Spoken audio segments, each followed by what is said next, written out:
Today, we're going deep. I mean, really deep. Far below the surface of the oceans to track down a signal that's shaking our planet from the inside out. Is it possible there's a hidden conversation happening between the Earth's fiery core and our world up here on the surface? Well, let's find out.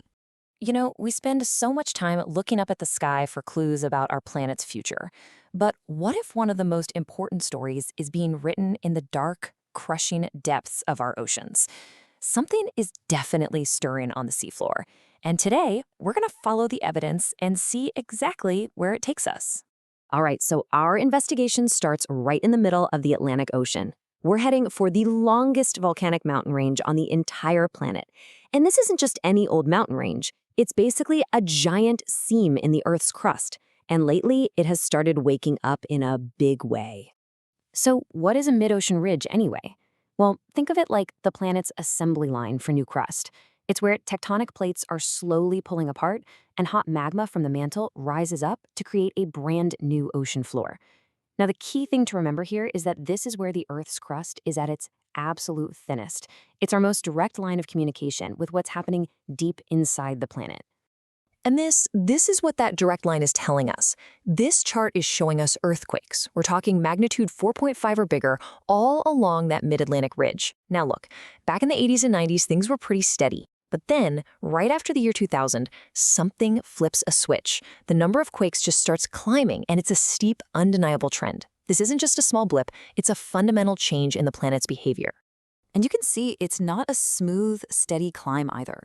The activity seems to come in these powerful pulses, with some really big spikes in recent years. This tells us that whatever's causing this isn't just a slow burn.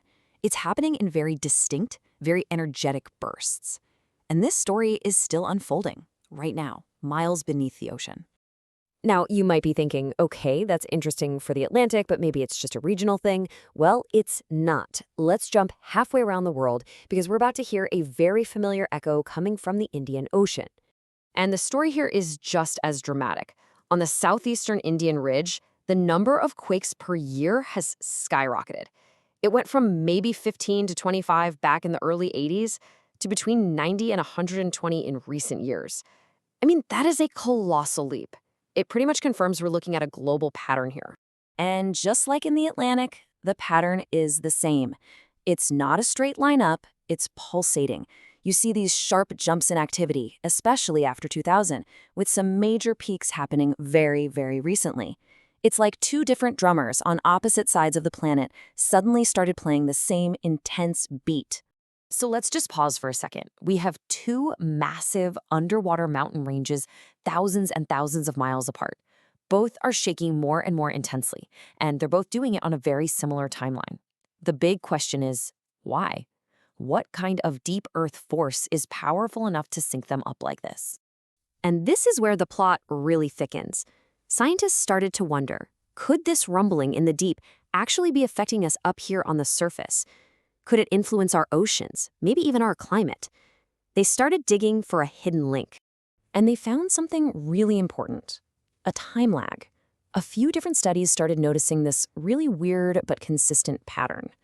First, you get a big spike in underwater earthquake activity. Then, there's a waiting period.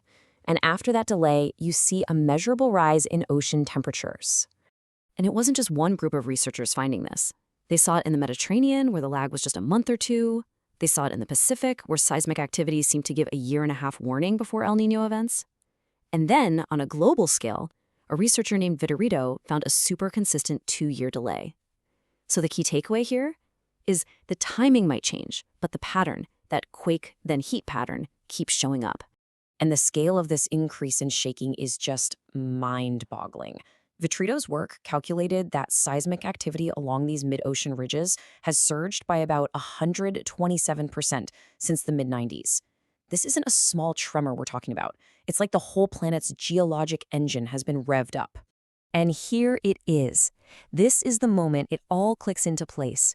When you plot the rise in these mid-ocean quakes, and then you plot the rise in global temperatures, but you shift it over by that 2-year delay, the correlation is just stunning. The two lines are practically dancing with each other. It points to a powerful idea that extra geothermal heat released from the planet's interior during these quakes is warming our oceans from the bottom up. So if this connection is real, it totally changes the game. It means there's this enormous hidden heat engine deep under the sea that can directly influence our global climate. It's a variable we're only just beginning to understand. And this quote really lands with a thud. It says, our planet's oceans are going through an extraordinarily dynamic period, a period that's comparable to major climate shifts in Earth's history.